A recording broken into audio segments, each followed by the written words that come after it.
all of last year, the only Porsche that we kept talking about was the Cayenne. Not only because it was the single most important launch from Porsche in 2018, but also because that car left us mighty impressed with its driving dynamics. It was proof of how meticulous Porsche is about its SUVs as much as it is about its sports cars. After all, SUVs are a very important breed for Porsche. Just how important? Well, to know that, you need to look beyond the Cayenne. You need to look at the Macan. Last year, the Macan outsold the 718 Boxster, the 718 Cayman, the entire 911 range combined.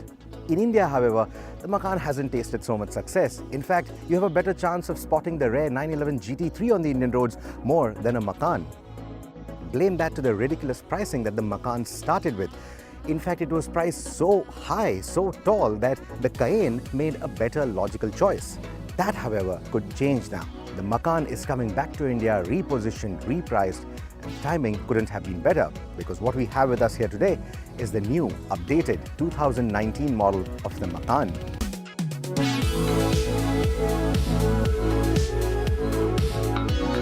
This is the midlife makeover of the Macan and not an all-new car, but the design has been updated to fall in line with all of the new generation Porsches. So you get a seamless strip of lighting on the tailgate, and that is the easiest way of identifying the new Macan from the older one. The Macan was one of the first Porsches to feature a 3D or three-dimensional sculpted design. The new one, with its seamless design, looks even better. And now with its wide design, it also makes the car look wider and larger than the outgoing model. The headlights have been given a mild revision too, and for India, they'll come with LED headlamps as standard. The grille and bumpers have been revised for larger air ducts. Porsche has also added new design options for the 20 and 21-inch wheels, and I like the new 5-spoke option in particular. These wheels can also be customized in a variety of designs and colors. I particularly like the black one with that 5-spoke design. Similarly, even the side blades can be customized to suit your taste and your choice. They can be had in 5 ways. You can have the gloss black that you see here, or a matte black, a grey, or a body color finish, or if you want something more sportier, a carbon fiber finish as well.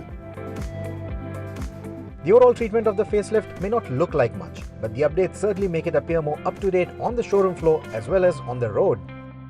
In comparison, the cabin has a bigger list of changes and they are easy to notice. The first thing that will draw your attention is the new infotainment system. This runs the same infotainment software as the Cayenne, so you get Google Maps, you get a new state-of-the-art voice recognition system as well, which also understands the Indian accent. But there's a difference in the form factor. This is a 10.9-inch touchscreen unit, which is smaller compared to the Cayenne's 12.3-inch unit, but larger than what most of the competition of the Macan currently offers. It's also got a very high resolution display, and that is what we really love about it. It's also very slick, very easy to use, and it also enhances the overall user experience with the way it functions. There's still a plethora of switches on the center console though. The older peripheral electronics architecture on the Macan compared to the new Cayenne restricted the number of touchscreens or screens that Porsche could integrate into the cabin of the new Macan. Panoramic sunroof is also standard now.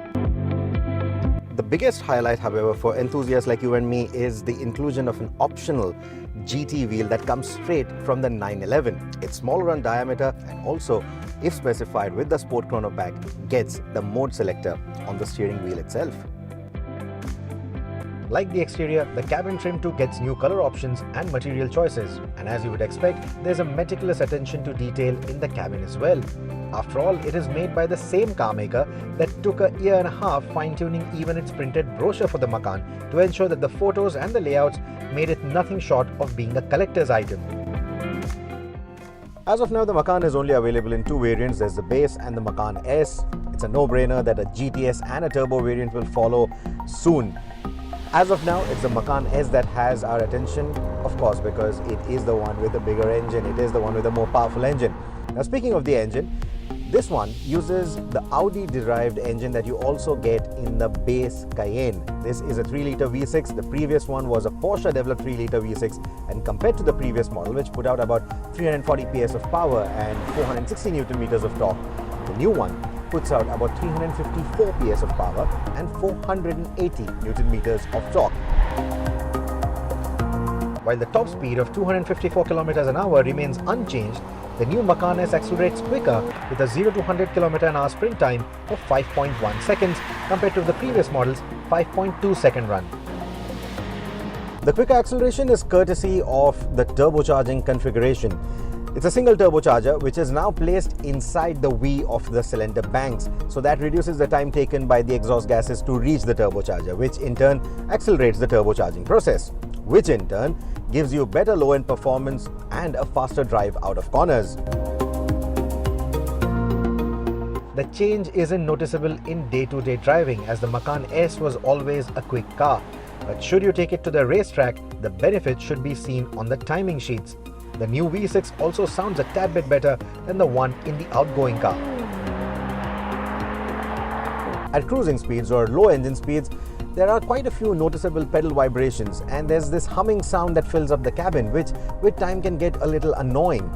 Now this phenomenon is highlighted further, or it becomes even more evident when you're driving in the comfort mode. And that is because the comfort mode tends to move to the higher gears as soon as possible to better the overall fuel economy. And that leads to these vibrations and this humming sound becoming more evident. The quick fix to that? Keep the engine on the boil, or just be in the turbocharging zone, be beyond 2000 RPM, and everything smoothens out. It feels just like a petrol engine in a Porsche should. The best way to enjoy the Macan is with the Sport Chrono Pack. In fact, any of the new generation Porsches are incomplete without that Sport Chrono Pack. It gives you a performance exhaust system to begin with. Unfortunately, this car that I'm driving right now for the filming of this video is not equipped with the Sport Chrono Pack, so I can't really make you hear the kind of engine sound that you get inside the cabin, but it makes the character of the V6 come alive. It really sounds very nice. Right now you have that humming sound, but that changes into a nice, loud, throaty growl of a V6 when you have the Sport Chrono Pack. It also gives you the various driving modes. So this one gets a Sport mode, which sharpens the engine response, and you have a Sport Plus mode on the chassis, which also sharpens the overall handling characteristics of the car. But with the Sport Chrono Pack, you also get a Sport Plus mode for the engine, which is what enables this very quick acceleration. It gives you that launch control, and all of that is what makes the experience of driving the Macan all the more enjoyable. So like I said, if you're buying one of these, make sure you tick that Sport Chrono Pack option.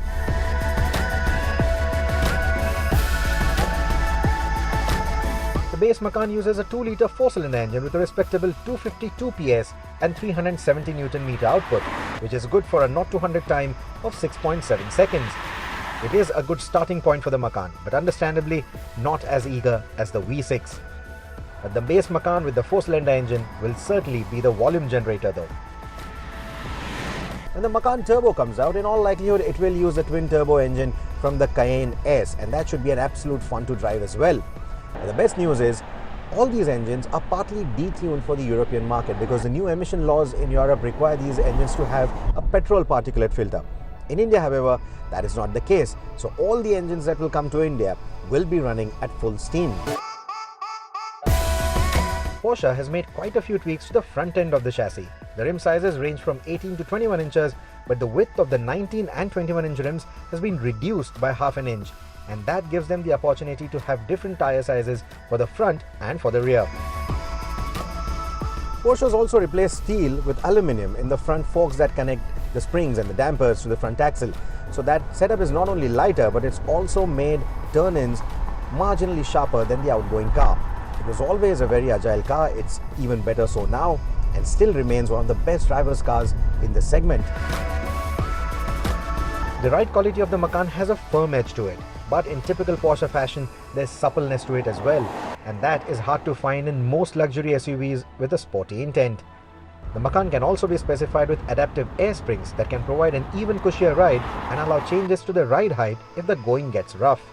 In fact, the Macan is quite capable off the road too, and though we didn't quite get a chance to take the new one to any tricky terrain, we expect it to be just as good as the old one, if not better. The Macan S can also be optioned with the ceramic coated brakes or PCCB, and these are highlighted by the golden calipers that you see on some of the cars here. By 2020, the more enduring surface coated brakes, so the PSCB, like the Cayenne, will also be available on the Macan. The Porsche Macan goes up against the likes of the Jaguar F-Pace or the BMW X4. Both are absolute fun to drive cars.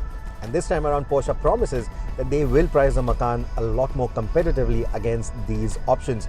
They also want to make it a viable option for people looking to buy a GLE or an Audi Q5.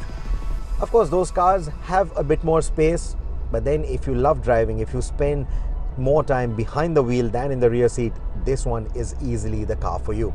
The way it drives, the kind of equipment it brings on board, and all the little changes that the updated model now brings along, I think it's a phenomenal proposition.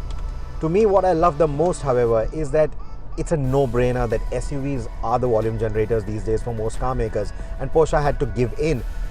Very frankly, they could have just reskinned the Audi Q5 and launched this car into the market.